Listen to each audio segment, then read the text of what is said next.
Është privuar nga liria ish avokati I shtetit Fehmi Stafa. Nga Ministria e Punëve të Brendshme thonë se arrestimi është bërë me urdhër të prokurisë për ndjekjen e krimit të organizuar dhe korrupsionit, pasi Stafa u kap me 50.000 euro që I kishte pranuar si rishfet për të ndikuar tek një gjykatës.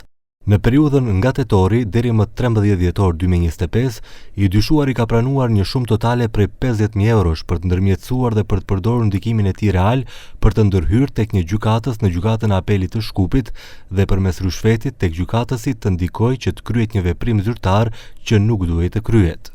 Sipas njoftimit të policisë dhe prokurisë, I dyshuari fillimisht kishte kërkuar 100.000 euro për të ndikuar në heqjen e masës së paraburgimit të vendosur ndaj një personi të pakapshëm për organet e rendit dhe kundër të cilit prokuria për ndjekjen e krimit të organizuar dhe korrupsionit po zhvillon një procedurë tjetër për vepra penale kundër financave publike, pagesave dhe ekonomisë.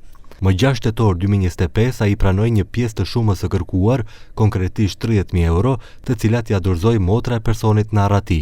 Më 13 dhjetor 2025 ai kërkoi dhe pranoi direkt edhe 20.000 euro të tjera si pjesë e rishfetit që kishte kërkuar për t'ia dhënë gjykatësit. Menjëherë pas pranimit të parave, I dyshuari u arrestua dhe tek ai u gjetën parat. Nga prokuria njoftojnë se deri te gjykatësi I procedurës paraprake pangjykatës penale të Shkupit është dorëzuar propozim për paraburgimin e të dyshuarit për shkak të rrezikut për arratisje, mundësinë për kryen e veprave të tjera penale ose për të ndikuar në procedurë. Përndryshe, Stafa ka qenë avokat I shtetit nga gushti 2018 deri në gusht 2022, kur u shkarkua. Gjatë kësaj periudhe, ai paraqiti kallëzim penal kundër drejtorit të policisë financiare dhe prokurorit publik të Shkupit lidhur me rastin Trust dhe konfiskimin e pasuksesshëm të pasurisë së sekuestruar të Saad Koçanit. U hetua gjithashtu edhe sjellja pasive e avokaturës së shtetit në mbrojtjen e pasurisë shtetërore të fituar me konfiskim.